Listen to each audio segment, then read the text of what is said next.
वक्त की बड़ी खबर आ रही है। आनंद मोहन की रिहाई के मामले में सुप्रीम कोर्ट ने नोटिस जारी कर दिया है। आनंद मोहन, बिहार सरकार और केंद्र सरकार को नोटिस दिया गया। 2 हफ्ते के अंदर सबको जवाब भी देना होगा। कोर्ट ने बिहार सरकार से रिहाई से जुड़ा रिकॉर्ड भी पेश करने को कहा है। आपको यह जानकारी दे दें कि उमा कृष्णैया ने आनंद मोहन की रिहाई को रद्द करने के लिए उसे फिर से जेल भेजे जाने की मांग भी की थी। पिछले दिनों ही बिहार सरकार द्वारा जेल नियमों में कुछ संशोधन किए गए थे और उन्हीं संशोधन के चलते ये रिहाई संभव हो पाई थी। तो अब आज जो है ये सुनवाई होनी थी। सुनवाई में बड़ी खबर ये है कि अब जवाब तलब कर लिया है कोर्ट ने और ये बोला है कि आनंद मोहन, बिहार सरकार, केंद्र सरकार, इन सबको नोटिस देते हुए ये कहा कि 2 हफ्ते के अंदर आपको जवाब देना ही होगा।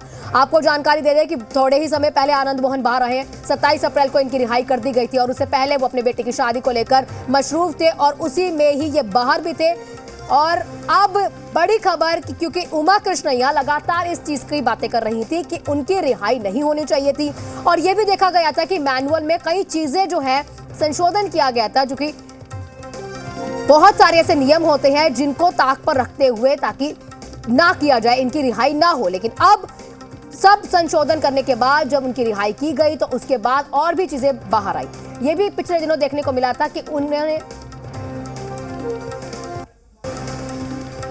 पिछले दिनों यह भी देखा गया था किस तरह से जो आनंद मोहन ने जेल में बैठकर उनके पास कई आपत्तिजनक सामान बरामद हुए थे, वो भी चीजें देखने को मिल रही थी। वहीं दिल्ली से हमारे सहयोगी अरविंद भी हमारे से जुड़ चुके हैं। अरविंद, क्या कुछ अपडेट आपके पास है?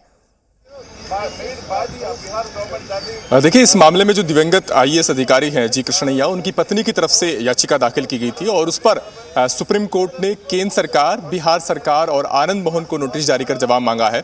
2 हफ्ते के अंदर इन सबको जवाब देना है और 2 हफ्ते के बाद कोर्ट इस मामले को लेकर के अगली सुनवाई करेगा।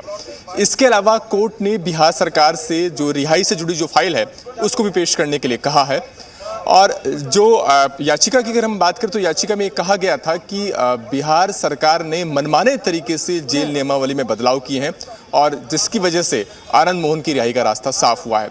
जो मुख्य कानूनी बिंदु उठाए गए हैं इस याचिका में, उसके मुताबिक जो पहला सवाल उठाया गया है वो ये कि कोई भी रिमिशन पॉलिसी वो लागू होगी किसी भी कैदी की रिहाई के वक्त जब फैसला लेना हो, जो उस वक्त लागू हो जब उस व्यक्ति को दोषी करार दिया गया है, जिस वक्त वो अपराध हुआ।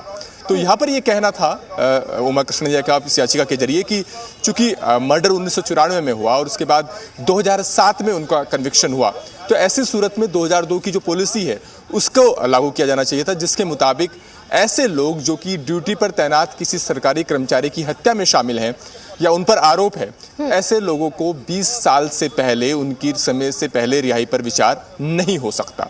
तो एक तो सवाल यही उठाया गया है।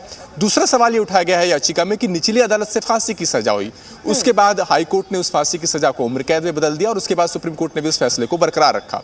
तो ऐसे दोषी जिनकी फांसी की सजा को उम्र कैद में तब्दील कर दिया गया हो, उनको सामान्य उम्र कैद की सजा के साथ जोड़कर नहीं देखा जा सकता। उनको अलग तरीके से देखने की जरूरत है और वो किसी भी तरीके से समय से पहले रिहाई के हकदार नहीं बनते। लेकिन बिहार सरकार ने फैसला लिया है। तो ये 2 महत्वपूर्ण कानूनी बिंदु थे जिनके जरिए इस मामले में आनंद मोहन की रिहाई को चुनौती दी गई थी और अब सुप्रीम कोर्ट ने नोटिस जारी कर जवाब मांगा है। अरविंद, यहाँ पर 3 लोगों से देखिए जवाब मांगा गया। हमें समझ आया आनंद मोहन से क्यों मांगा गया, बिहार सरकार से मांगा गया, वो भी हम समझ सकते हैं क्योंकि संशोधन हुआ था नियमों में।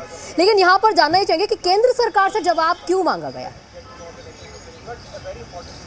देखिए, इस मामले में जो गृह मंत्रालय है उसको भी पार्टी बनाया था याचिका में और सवाल ये उठाया गया था कि क्या राज्य सरकार अपने मुताबिक जेल मैनुअल में तब्दीली कर सकती है। राज्य सरकार को जेल मैनुअल बनाने का अधिकार है, लेकिन वो मनमाना अधिकार नहीं है, वो एक तरफा अधिकार नहीं हो सकता।